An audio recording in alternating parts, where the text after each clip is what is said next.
So, what's up mga lods? Muli na magbabalik ang inyong PBA Chismis para nga magbigay ng PBA updates. Sigalot sa kampo ng Converge. James Laput itatapo na. Mafia sa semis.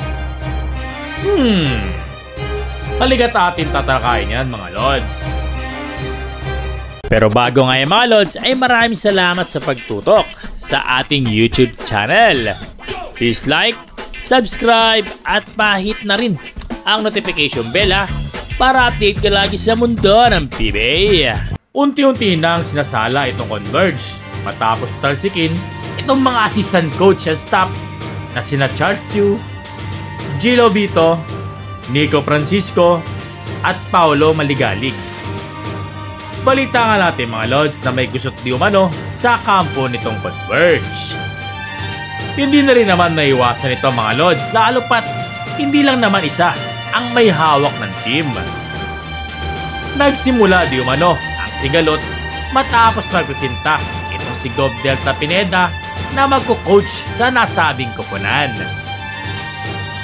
At tila ba hindi sang-ayon dito itong sina Boss Jacob Lau at Dennis Uy na may-ari din nito Converge siya. Ayon pa sa nasabing balita mga lods ay hindi ito ang napagkasunduan na simula ng mabuo ang team sa PBA. Isang kachismis nga natin mga lods na nakapagbulong sa atin na pagbibigyan di umano itong si Gob Delta Pineda na pamunuan ang Converge.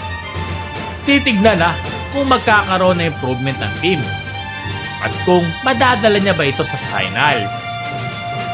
Kung hindi naman mga lods at mapunta sa kangkungan nitong Converge ay kusang magbibitiw bilang coach siya itong si Gob Delta Pineda. Patuloy pa rin naman itong susuporta sa Converge at mananatiling team manager. Ano sa tingin nyo mga lods? Dapat na ba makialam si Gob Delta Pineda bilang coach itong Converge? Saan kaya abutin ng team pag nagkataon? Comment nyo lods at ating babasahin yan. At mapunta naman tayo mga lods sa isa pang balita na itong si James Laput ay itatapon na ng Magnolia.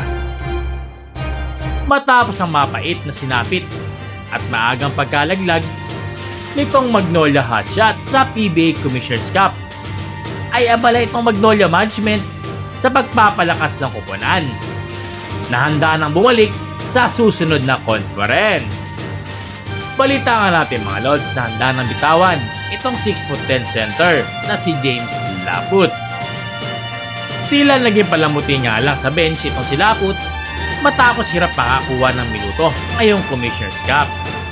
Given na rin yan mga lods, lalo pat kapestuhan niya itong import na si Ricardo Ratcliffe.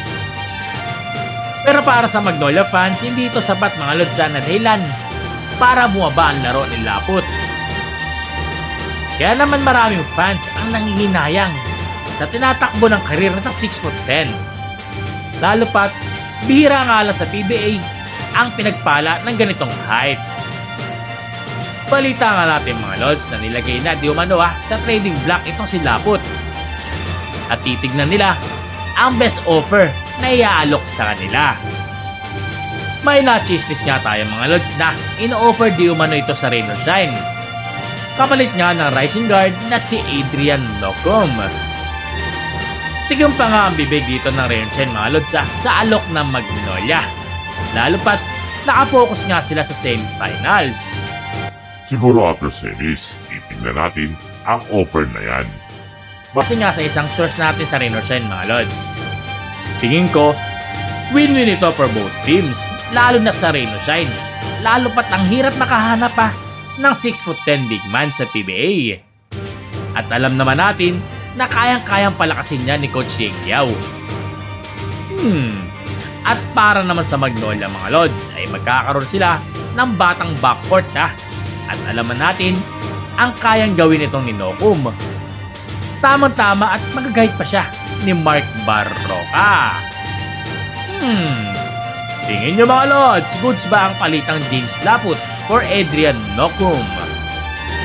At kung ikaw si Coach Yengyao, papalagpasin mo ba ang pagkakataon na magkaroon ng 6'10" center? At para sa Magnolia, napapanood na ba ang pagtapon kay James Laput? Lalo pat salat din sila sa big man.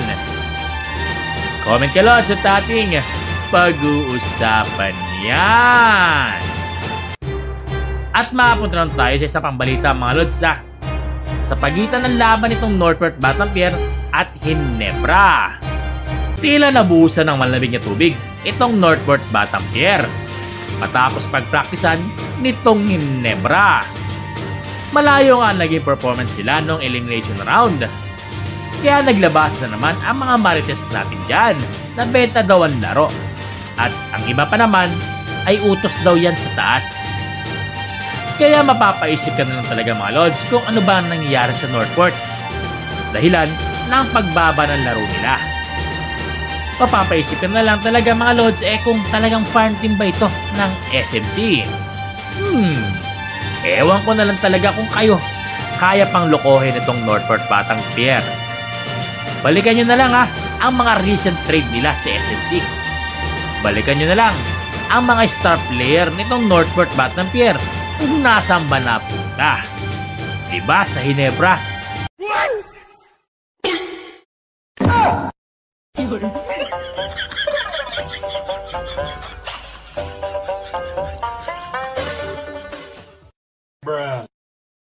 At dito sa San Miguel.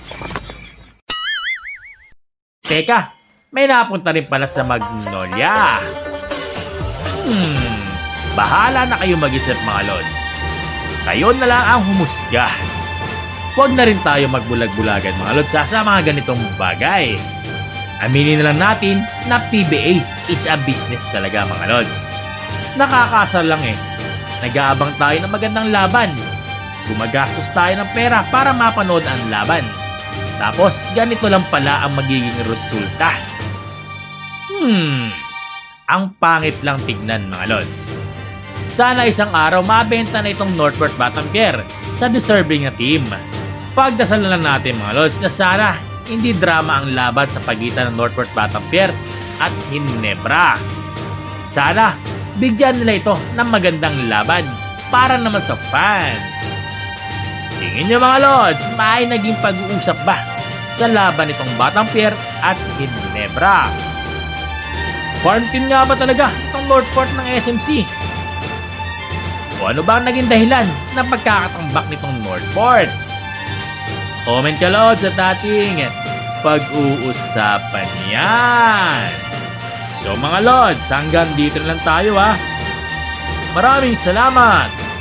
Bye-bye.